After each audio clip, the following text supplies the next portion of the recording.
Bom dia, meninos e meninas. Tudo bem com vocês? Bom dia. Vamos lá? Vamos dar continuidade aqui aos nossos estudos? Na nossa última aula, eu falei para vocês sobre os óxidos, né? E sobre a classificação dos óxidos na questão da sua reatividade, quando a gente classifica os óxidos em ácidos, em básicos, em neutros ou em anfóteros. Bom, além disso, eu falei sobre as questões de regra de nomenclatura dos nossos óxidos. E aí, a gente já falou sobre as quatro funções inorgânicas, as quatro principais funções inorgânicas que aparecem aí nas nossas provas de vestibular e por aí vai, certo? Você lembra então que nós temos as funções inorgânicas ácido, que é aqueles compostos que em meio aquoso liberam como único cátion o íon H+. Nós temos os compostos classificados como bases, que são aqueles que em meio aquoso liberam como único ânion o íon OH-, também conhecido como hidróxido, e os sais, que tem um cátion diferente de H+, um ânion diferente de OH-. Além disso, nós temos os óxidos, e nos óxidos nós temos dois elementos, sendo que o elemento mais eletronegativo, ele é o oxigênio. Beleza. Então você acabou de estudar aí sobre as funções inorgânicas e acredito que agora você já sabe identificar e definir as características, propriedades desses quatro tipos de compostos. Beleza. Agora, nomear também é uma parte importante dessa parte da química inorgânica, tá? As questões de nomenclatura, elas são bem importantes porque nos exercícios normalmente vem o nome das substâncias e não a estrutura em si. Então, a partir do nome, é necessário que você saiba representar a estrutura. Ok? Bom, vamos dar continuidade aqui ao nosso conteúdo. E hoje, deixa eu compartilhar meu quadro branco aqui com vocês. Hoje nós vamos entrar aqui, na verdade nós vamos continuar dentro da química inorgânica, mas agora que você já sabe identificar as funções inorgânicas, nós vamos falar sobre as reações inorgânicas. Então já pega aí seu caderninho, suas canetinhas coloridas e vai começando a anotar aí. Só um instante, deixa eu só ajeitar aqui meu computador.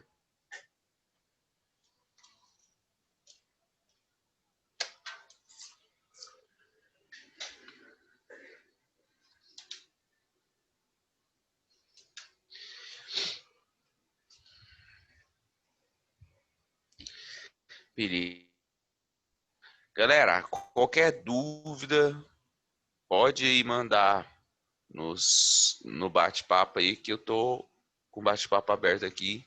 Eu vejo isso se vocês tiverem qualquer dúvida, ou se não, abre seu microfone aí e fala para mim também. Beleza. Então, hoje nós vamos falar sobre as reações inorgânicas. Deixa eu colocar isso aqui na tela inteira. Pronto. Bom, vamos lá.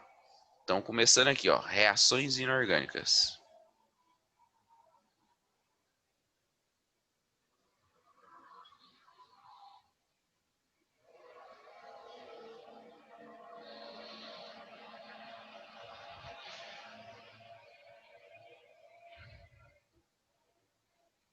Você vai estudar as reações orgânicas com Pavanelli, e aqui a gente vai falar um pouco sobre as reações inorgânicas. Nós temos quatro tipos de reações inorgânicas, principalmente, né?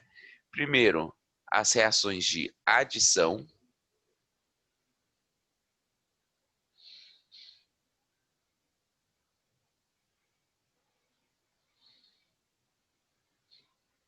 Ou também chamada de síntese. Uma reação de adição ou síntese é quando você tem aqui, ó, dois ou mais reagentes. Tem dois. Espera aí que eu tenho meio bugado aqui. Uai, o que aconteceu? Tem dois.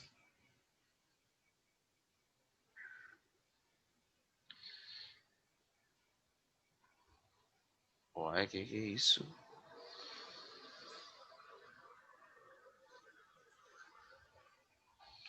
Agora foi. Então você tem dois ou mais reagentes formando um único produto. Para a gente definir então uma reação como sendo uma reação de adição ou síntese, você tem que pensar o seguinte: você tem que ter aqui, ó, vários reagentes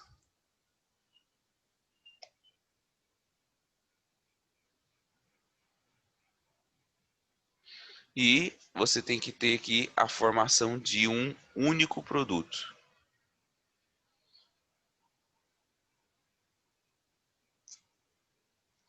Então, você tem vários reagentes que vão ser adicionados um ao outro e vai formar um único produto. Por isso é chamado de reação de adição. Ou se não, você mistura várias substâncias para sintetizar, para produzir um único produto. Por isso que pode ser também chamado de reação de síntese. Bom, exemplos de reação de adição ou síntese.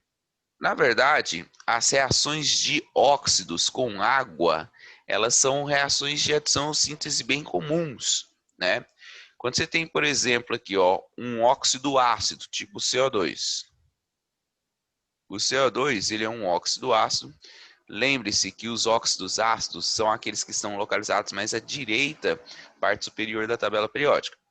Esse cara aqui, quando reage com água, H2O, vai acontecer uma reação de adição. Ele vai produzir um ácido. E esse ácido produzido aqui é só você juntar todo mundo. Junta todo mundo ali. Tem 2 hidrogênios, H2, tem um carbono e tem 3 oxigênios. Então esse ácido é o ácido formado, ele é chamado de ácido carbônico, certo? Agora se eu pego um óxido básico, tipo o óxido de cálcio, que é utilizado no processo de calagem do solo, para tentar neutralizar a acidez do solo. Você joga cal virgem, que é esse cara aí, né? Ele é um óxido com caráter básico. Quando você reage ele com água, H2O, ele vai produzir uma base. Bom, essa reação é uma reação de adição. É só você juntar todo mundo. Ou seja, você vai ter o cálcio formando uma base com um OH. O cálcio, como é da família 2, ele tem aqui necessidade de 2 OHs para formar uma base estável. E aí a reação já está balanceada. O que você fez foi juntar todo mundo aí para formar um produto só. Agora, se você pega um óxido com caráter básico, tipo óxido de cálcio, e reage ele com um óxido de caráter ácido, tipo CO2, o que vai acontecer aqui é uma reação de adição, onde você vai ter a formação de um sal.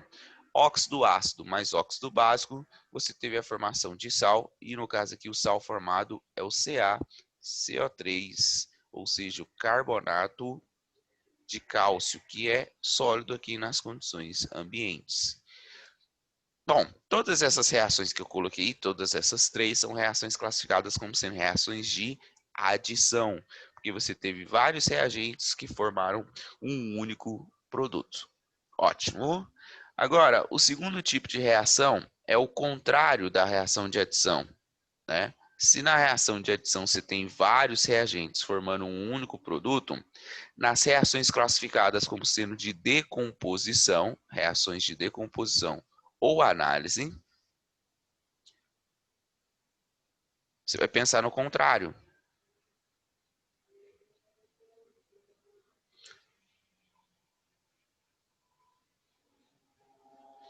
Reações de decomposição ou análise, você vai ter aqui um único reagente e esse único reagente ele vai se converter em vários produtos. Vou colocar aqui A e B. Eu coloquei as mesmas letras da reação de adição ou síntese para mostrar que é o processo justamente invertido. Ou seja, você tem um único reagente, e esse único reagente ele está produzindo vários produtos aqui, ó. Não necessariamente dois, tá, galera?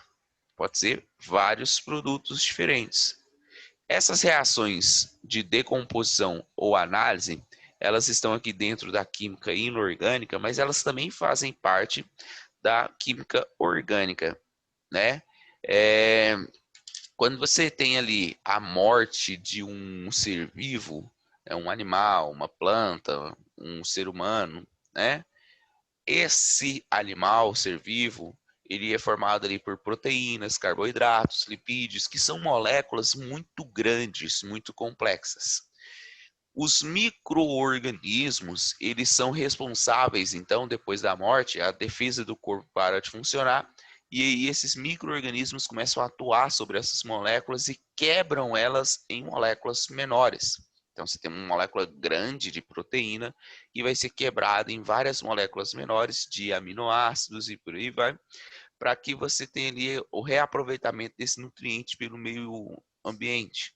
Então, essa reação onde as moléculas complexas que formam o organismo são quebradas em moléculas menores, ela também é chamada de decomposição. A gente conhece isso, né? Quando um animal, um ser vivo morre, ele começa a passar por um processo de decomposição. Bom, exemplos de reação de decomposição dentro da química inorgânica aqui, ó. Bom, essa reação de decomposição, ela pode receber aqui 3 nomes diferentes. Nós podemos chamar ela de pirólise,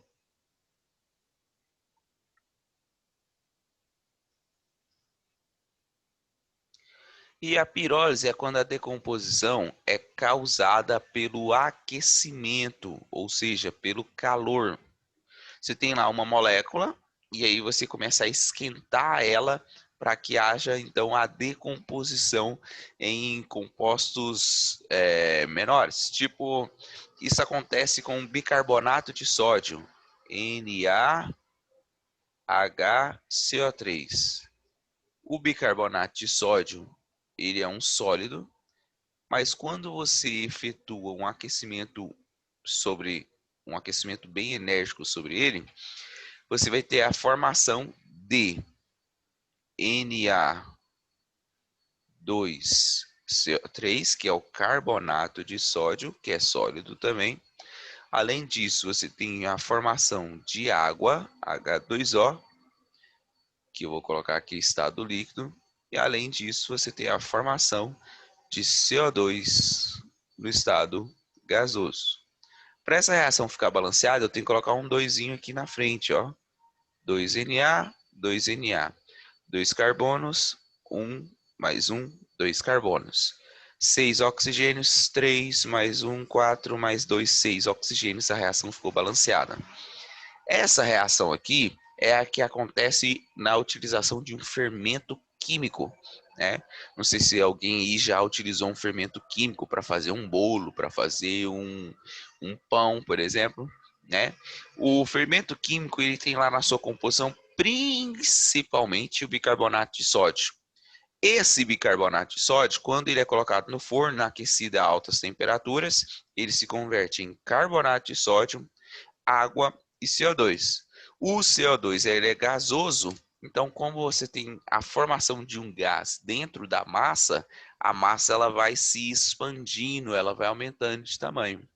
Outra coisa que acontece também é a formação de água. Essa água que é formada, ela vai umidificar ali o bolo, o pão que seja, e vai deixar a sua massa um pouco mais, digamos assim, molhadinha, né? Só que bem boa parte dessa água aí acaba escapando, fazendo com que, por causa da alta temperatura, né? E vai ir para o estado gasoso, sai no nosso meio ambiente. Bom, agora, além da pirólise, nós também temos aqui a fotólise.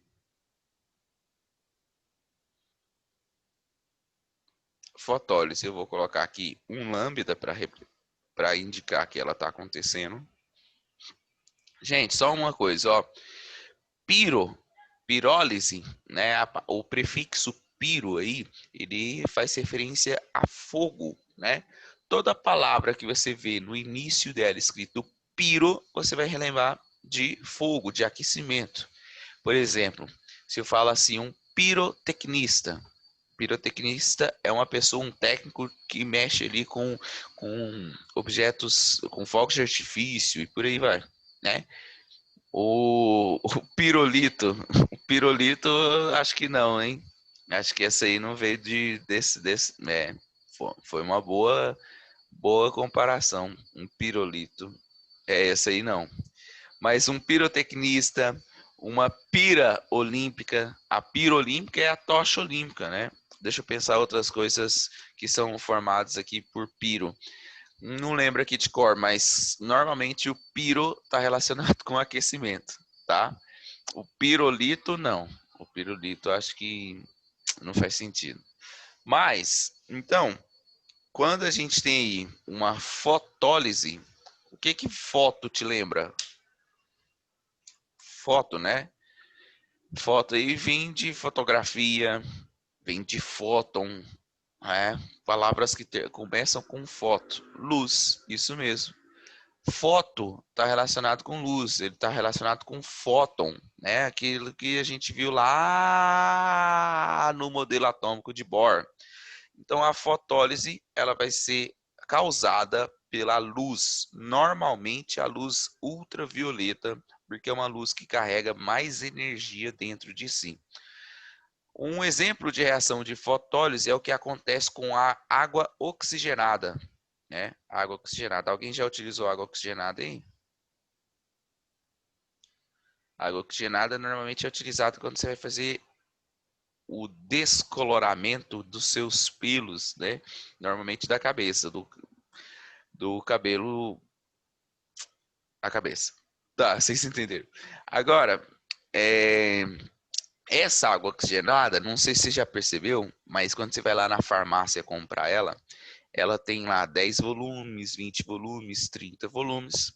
E o recipiente que tem essa água oxigenada, ele nunca é transparente. Ele é sempre um recipiente opaco, não permite a entrada da luz. Você não consegue ver exatamente através dele. É porque a água oxigenada, quando recebe luz ultravioleta, ela sofre o processo de decomposição.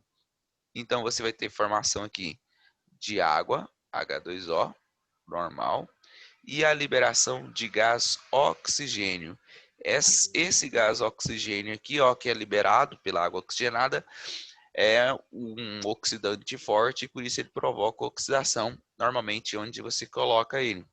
Essa reação também não está balanceada, para balancear ela eu vou colocar um 2 aqui e um 2 aqui, certo? Por último, peraí, falamos já da pirólise, falamos da fotólise, falta falar aqui da eletrólise. Vocês estão estudando físico-química com o Cleitinho, né? Cleitinho já chegou em eletrólise? Ou ainda não? Não? Acredito que não. Eletrólise normalmente é um dos últimos conteúdos a ser passado aí para vocês. Acredito que ele não deva ter passado ainda o processo de eletrólise. Bom, na eletrólise, galera, você tem tipo eletrólise ígnea do NaCl. NaCl, para sofrer eletrólise, ele precisa conduzir corrente elétrica. E para conduzir corrente elétrica, você tem que aquecer ele até que ele fique líquido, até que ele sofra o processo de fusão.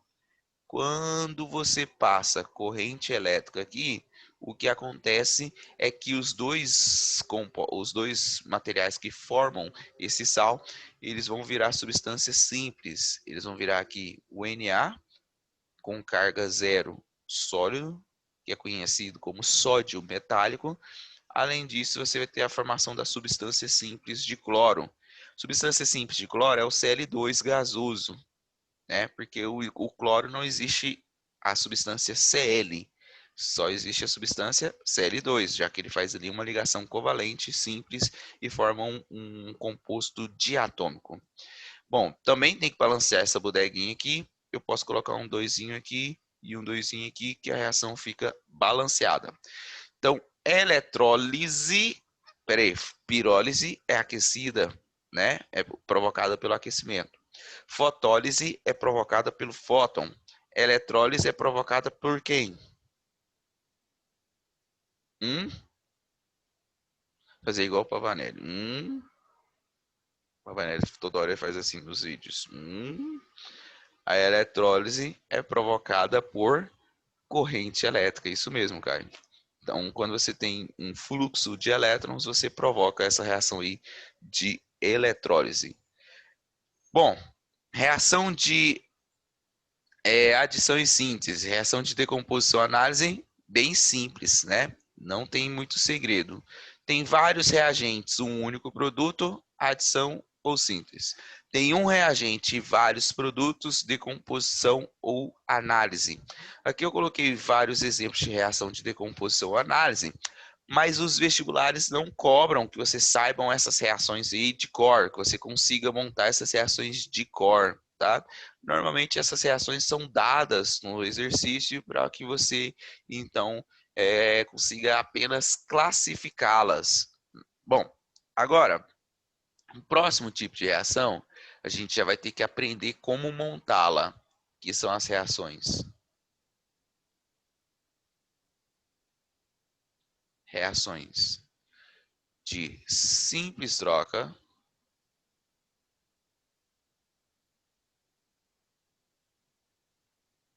ou também conhecida como deslocamento.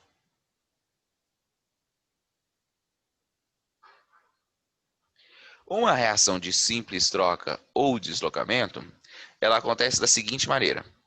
Você tem aqui uma substância simples, está lá sozinha, uma substância composta, né, que é formada aqui por vários elementos.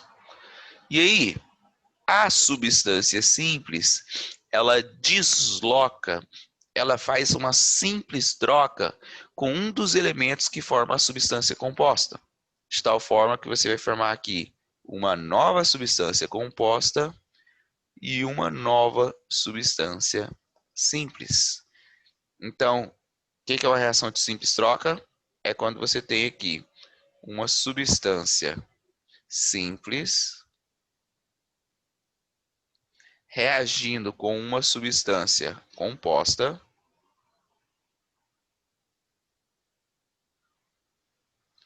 formando uma nova substância composta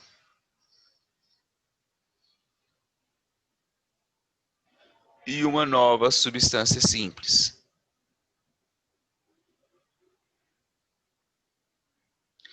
Seria tipo assim, ó. Imagine que essa substância simples aqui inicialmente, ela entrou lá no Instagram dessa substância composta e comentou assim, ó, meu casal. É mais ou menos isso que está acontecendo. Bom, então essa substância simples aqui, ó, seria mais ou menos o que a gente conhece como talarico. Já ouviu falar disso? Já, né? Então, a substância simples que está ali, substância A, peraí, que eu fiz. Opa, o que eu fiz? Vai. Ah, tá aqui. Voltou. Peraí. Só um instante, galera, que eu, sem querer, eu apertei alguma coisa aqui errado.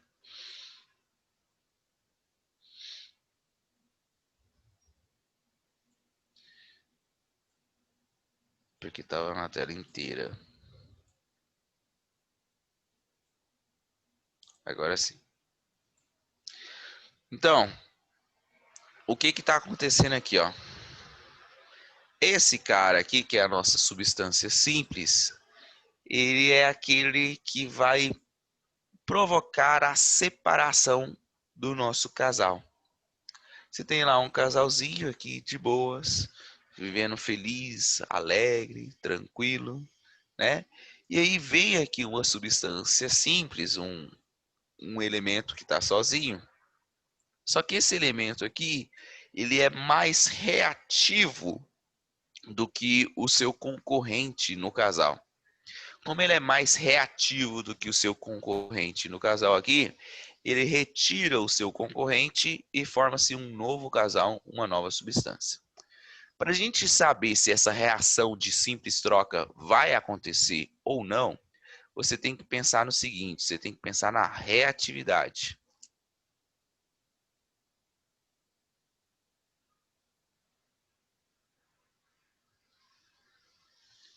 Quando eu falo reatividade, você tem reatividade de duas formas diferentes.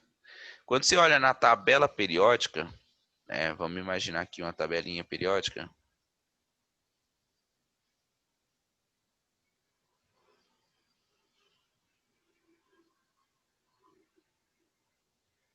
Você sabe que os gases nobres não têm reatividade praticamente nenhuma, né? Praticamente não reagem.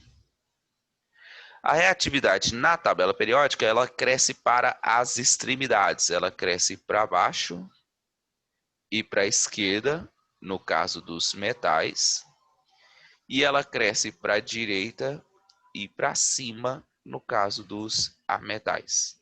Então, quanto mais extremo for o elemento, quanto mais eletronegativo ou quanto mais eletropositivo for o elemento, mais reativo ele é.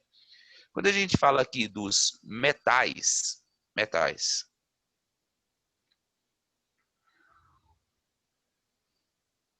a fila de reatividade dos metais fala o seguinte: os metais mais reativos de todos são os metais da família 1A, depois família 2A, depois o alumínio, que é meio que uma exceção, porque o alumínio está localizado bem aqui do lado direito e ainda assim é muito reativo.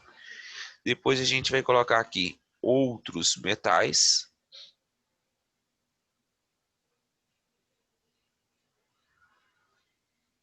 Depois o hidrogênio, que vai entrar na fila de reatividade de metais. E os metais conhecidos como metais nobres.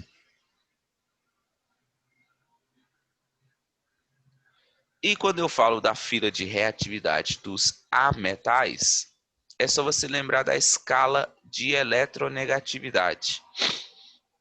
Na escala de negatividade, você não tem lá assim, ó. Fui ontem no Clube Brasil e só comi pão. Hoje, lembra dessa frasezinha aí? Só tem um detalhe dentro dessa frasezinha aí que vocês têm que ficar atento quando fala-se de reatividade. O nitrogênio, apesar de ser um elemento muito eletronegativo, a reatividade dele é muito baixa, porque o nitrogênio ele faz tripla ligação. Então, pelo fato do nitrogênio ter 3 ligações quando ele é uma substância simples, ele não reage facilmente porque você precisa de muita energia para quebrar essas 3 ligações. Então a reatividade dele é bem baixa.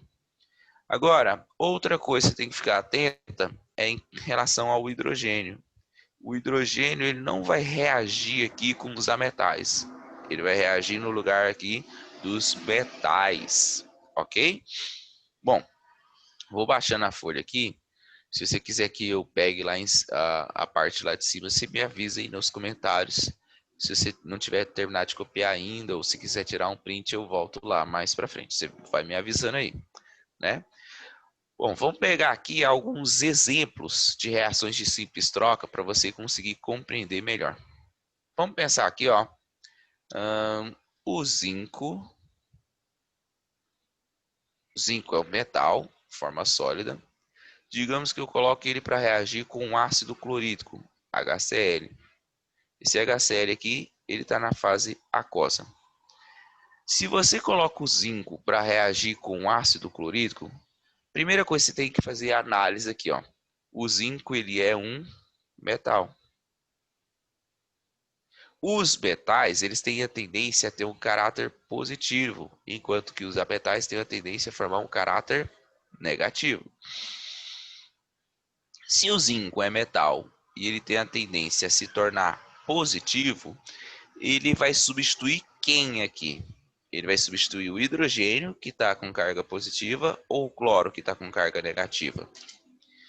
Bom, vamos imaginar que na química a gente não tem um casal, assim, digamos, moderno, não sei se esse é o termo correto, mas na química os casais são apenas tradicionais. É apenas positivo com negativo, negativo com positivo. Nunca positivo com positivo na química. Não significa que na nossa vida não possa acontecer isso. Agora, esse zinco aí, ele vai tentar substituir o hidrogênio.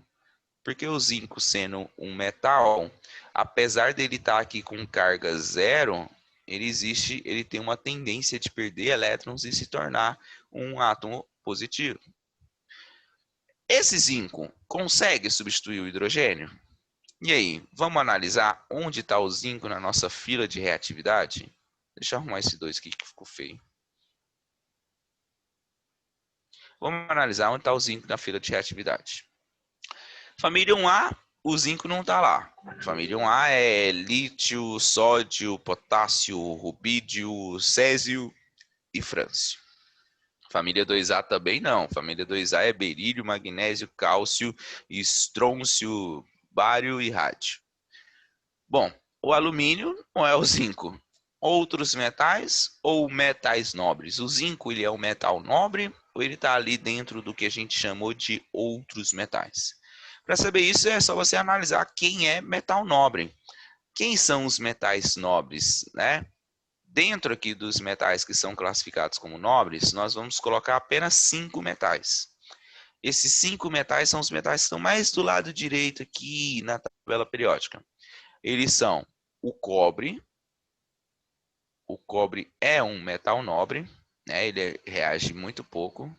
Só que esse cobre, ele é mais reativo, ou seja, ele é menos nobre do que a prata, que eu vou chamar aqui de Ag, que é menos nobre do que a platina, que é o Pt, que é menos nobre do que o mercúrio, que é o Hg, que é menos nobre do que o Au, o ouro, né? Então, o metal mais nobre de todos, como vocês já sabem, né? Metal muito nobre, que metal que é nobre? Qual que é o metal caro assim que a gente lembra? É o ouro, né? A prata também é bastante, o cobre também é um pouco, mas o mais nobre de todos é o ouro. Essa nobreza aí também está relacionada com o preço, porque quanto mais nobre for o metal, menos reativo ele é, e se ele é pouco reativo, ele permanece na forma metálica por mais tempo. Por que a gente faz uma aliança de ouro e não uma aliança de ferro, de cobre, né? Porque o ferro, o cobre, ele com o passar do tempo ele reage com o oxigênio do ar, reage com os líquidos, os íons liberados pelo seu suor, e aí essa reação dele faz com que ele sofra ali um processo chamado oxidação e por isso ele vai corroendo com o passar do tempo. Por isso a gente utiliza o ouro, já que a reatividade do ouro é a menor de todas, ele vai permanecer na forma de ouro por muito tempo. Agora lá, o zinco consegue substituir o hidrogênio? O zinco não é metal nobre. Ele não está nenhum desses aqui, então ele está dentro dos outros metais. Outros metais são mais reativos do que o hidrogênio. Então o que o zinco faz? Ele arranca o hidrogênio e na hora que ele arranca o hidrogênio, você vai ter a formação do zinco combinado com o cloro e o hidrogênio ficando aqui sozinho. Bom, mas quando o zinco se combina com o cloro, você tem que pensar em qual seria o composto estável formado entre os dois. O zinco ele tem carga fixa igual a 2 mais o NOx do zinco é fixo. E o cloro, como ele é da família 7A, ele tem tendência a receber um elétron só. Então, qual que é o composto iônico formado entre zinco e cloro? É o ZnCl2. Tem que colocar um 2 aqui e eu vou colocar que ele está em meio aquoso. Além disso, o hidrogênio que é liberado aqui, não existe a substância hidrogênio sozinho. Qual que é a substância simples formada pelo elemento hidrogênio? É o gás hidrogênio, que é representado por H2 gasoso. Nesse caso aqui, nas reações de simples troca, é comum que você tenha que fazer a montagem da reação. Eu falei lá em cima que na reação de adição e na reação de decomposição, você não precisa saber montar a reação, você só precisa saber classificá-la. Agora, na reação de simples troca, é bem comum que cobre-se, que você saiba montar essa equação. Vamos pegar aqui um outro exemplo, ó. Vamos pegar aqui o cobre na forma sólida e vamos adicionar esse cobre numa solução de sulfato de zinco, que é o ZnSO4 aquoso. Bom, quando eu coloco o quando eu coloco o cobre numa solução de sulfato de zinco, esse zinco aqui ele tem carga 2+, o sulfato tem carga 2-, o cobre tem carga 0. Então esse cobre sendo metal, ele vai ter tendência de tentar retirar o metal do composto, que seria aqui o nosso zinco. Só que o cobre é metal nobre e o zinco está aqui dentro dos outros metais. Sendo assim, o cobre, ele é pouco reativo. Sendo ele pouco reativo, ele não vai conseguir desfazer esse casalzinho aqui, né? Esse casal vai permanecer unido e por isso essa reação aqui, ela não ocorre espontaneamente. Não ocorre reação espontaneamente.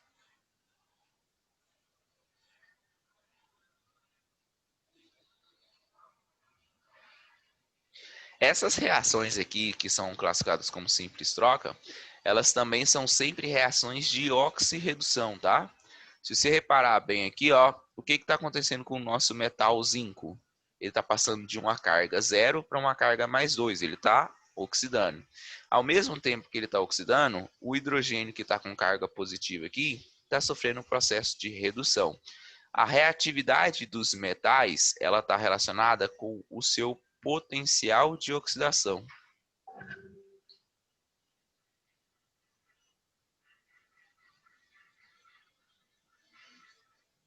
E potencial de oxidação você vê melhor lá na fisicoquímica quando for estudar sobre pilhas. E a reatividade dos ametais, ela está relacionada com o seu potencial de redução. Quanto maior o potencial de redução, maior a reatividade dos ametais. Beleza? Deixa eu ver quanto tempo falta. 2 minutinhos, galera, para encerrar a aula aqui, ó. Deixa eu só confirmar aqui. Bom, na verdade falta menos de 1 minuto. Galera, vou encerrar por aqui, né? Na próxima aula a gente continua falando sobre reações de simples troca, fazendo mais exemplos. Obrigado pela atenção. Tudo de bom para vocês, bom final de semana, boa sexta-feira, sextou com aí o estudo da química, né? Olha que sexta-feira linda, maravilhosa. Obrigado pela atenção e até a próxima aula, galera. Falou!